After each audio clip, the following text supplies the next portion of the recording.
IPhone লাভারদের জন্য আর দিন কয়েকের অপেক্ষা। সেপ্টেম্বরে আসছে আইফোন 16 নতুন সিরিজ। নতুন ফোন হাতে পাওয়ার জন্য রীতিমতো এখন প্রতিযোগিতা।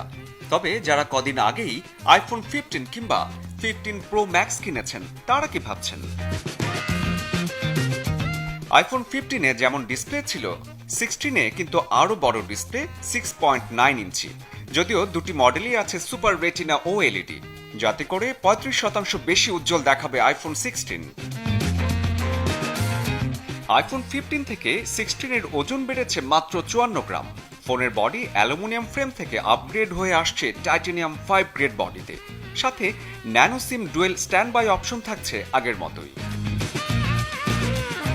আইফোন 16-এর অন্যতম আকর্ষণ চিপসেটে পরিবর্তন। আগের A16 বায়োনিক চিপ বদলে 16 সিরিজে দেওয়া হয়েছে অত্যাধুনিক A18 প্রো, যাতে কাজগুলো সেরে ফেলা যাবে আরও স্বাচ্ছন্দ্যে।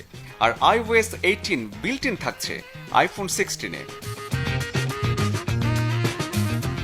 নতুন সিরিজের সবচেয়ে আকর্ষণীয় পরিবর্তন ক্যামেরা সেকশন।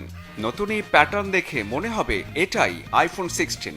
যদিও তিনটের বদলে দুটো ক্যামেরা জৌলুস বাড়িয়েছে আরও। পাওয়ার থাকছে আগের মতোই, 48 মেগাপিক্সেল প্রাইমারি ক্যামেরার সঙ্গে 12 মেগাপিক্সেল আলট্রা ওয়াইড অ্যাঙ্গেল। দামের ক্ষেত্রে আইফোন 15-এর সাথে আইফোন 16-এর পার্থক্য খুব একটা না হলেও ডলারের মান ভেদে সেটা হতে পারে 20,000 টাকার মতো। মানে নতুন সিরিজে খরচা আগের চেয়ে 20,000 টাকা বেশি। এর সাথে নতুন সিরিজে বোনাস হিসেবে থাকছে অ্যাপলের একদম নতুন 3টি কালার। শরীফুল হক, চ্যানেল 24।